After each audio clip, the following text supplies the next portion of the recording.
Hi, Assalamualaikum and a very good day to everyone. So, today we would like to learn about fungi. Alright, fungi. F-U-N-G-I, fungi.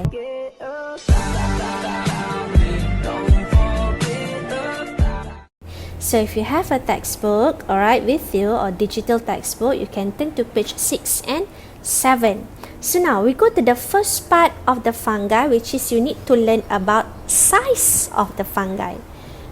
Ini dia, size of the fungi.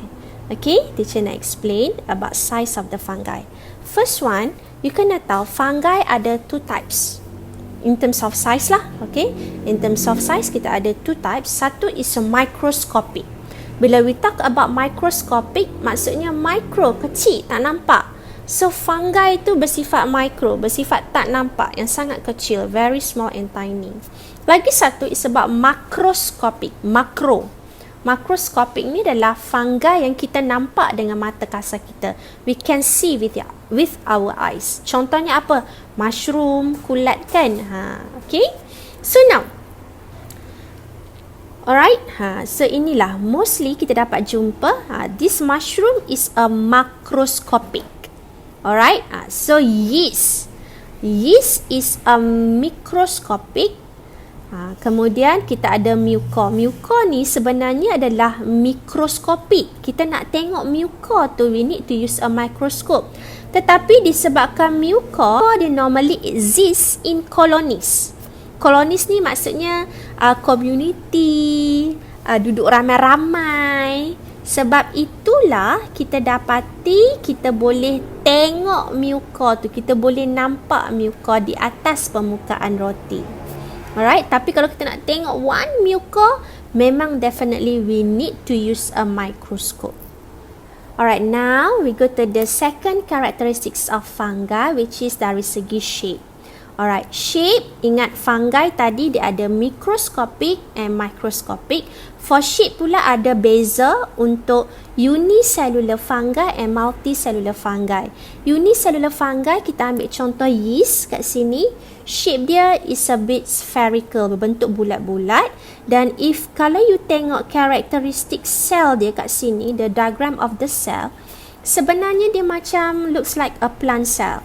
They have a cell wall, cell membrane, nucleus, vacuole, glycogen granules and cytoplasm. Except dia tak ada chloroplast. Tapi dia ada cell wall. Kan kalau if you learn in form 1 the structure of the cell, plant cell have cell wall, animal cell does not have cell wall. Tapi untuk fungi, untuk yeast dia ada cell wall. So now kita pergi kepada the shape of muco. Muco is a macroscopic.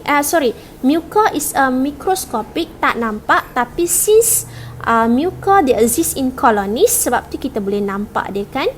Okay.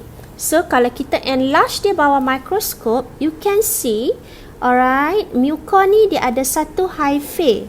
Hyphae lah, hypa. Dia berbentuk filament, macam stick tu. Kemudian di atas dia berbentuk bulat, sphere, yang kita namakan dia sporangium. Dalam ni ada spores. Yang bintik-bintik dalam ni ada spores. Okay. So, itu adalah shape of fungi. Now, the third one, we go to the nutrition of the fungi. Macam mana fungi makan. Okay, kita ada two types of fungi. Alright. Satu yang bersifat saprophytes. Satu yang bersifat parasit. Saprophytes ni maksudnya dia makan dead things. Okay, katakanlah kita ada benda tu dah mati, like ada satu animal dah mati, dia jadi bangkai, so dia eat a decaying organisms. Dia dapat nutrient daripada situ. So that one is called saprophyte. Kalau parasites, maksudnya dia makan host dia. Contoh parasite ni kita boleh jumpa kadang-kadang kan orang kata kuku makan kulat. Kuku makan kulat kan. That is a parasit punya fungi. Sebab apa? Sebab dia makan isi kita tu. Alright, that kulat makan. Dia get nutrients from our isi kat situ. So now, seterusnya ini contoh parasitic fungus yang kita boleh jumpa dekat kuku tu. Nama dia Trichophyton rubrum. Okay. Senang. Lagi satu, kenapa fungi dia bersifat saprophytes and parasit? Sebab dia tak ada chloroplast. Alright, memang struktur dia macam plant cell, dia ada cell wall semua kan, tapi dia tak ada chloroplast, so dia tak boleh buat makanan dia sendiri. So dia need to take food from the outside. Now, kita pergi kepada habitat. Alright, semestinya habitat even macam kita lah, kita kena duduk di tempat yang ada makanan. Sama juga dengan fungi, habitat dia mestilah tempat yang provide makanan dekat dia. Okay, normally related to its nutrition. Sebab itulah fungi normally kita jumpa dekat decaying matter. Alright, benda-benda yang dah mati ataupun nak mereput, kita boleh jumpa dia dekat najis, kita boleh jumpa dekat animal skin and food. Macam roti tadi kan, animal skin macam cik kata tadi, kulat dekat kuku, dekat jari kan. So, fungi juga grow very well in a dark and moist places. Tempat yang sangat gelap, dia sangat suka. Tempat yang lembab pun dia sangat suka. Sebab itu salah satu contoh fungi ni adalah macam yeast lah. Yeast kan, kalau macam kita masukkan yeast dalam roti, kita nak bagi roti kembang, kita kena tutup roti tu dengan kain, bagi gelap supaya dia lagi cepat proses dia. Now, kita pergi kepada the last one, characteristics of fungi, which is a method of reproduction. Alright, untuk cerita berkaitan dengan method of reproduction, you mesti kena ada knowledge di form 1, which is we learn about asexual reproduction. Asexual reproduction pun ada beberapa jenis. Kalau you lupa apa itu asexual reproduction, alright, dekat link video dekat bawah ni, dekat bahagian description, teacher akan letak link video ke asexual reproduction punya video. You tengok dulu, you ulang kaji dulu, baru you boleh faham berkaitan dengan asexual reproduction. So, the first type yang fungi akan lalui, which is Unicellular fungi, dia akan undergo asexual reproduction through budding. Itu ni contoh yeast lah, dia membentuk budding. Nampak budding, bud, tunas. Dia akan bentuk dulu buds, lepas tu buds ni akan terputus, lalu menghasilkan new organism of yeast. Okay?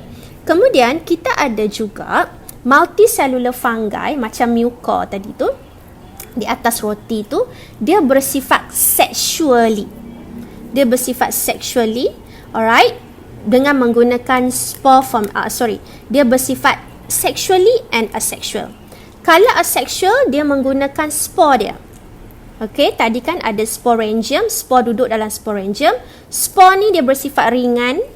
So, bila dia pecah, kena angin, angin bawa dia, jatuh dekat atas permukaan tanah yang very sesuai untuk dia germinate. So, dia akan form a new fungi, a new mucor lah. Tapi, kalau dia bersifat sexual, alright, proses dia adalah conjugation.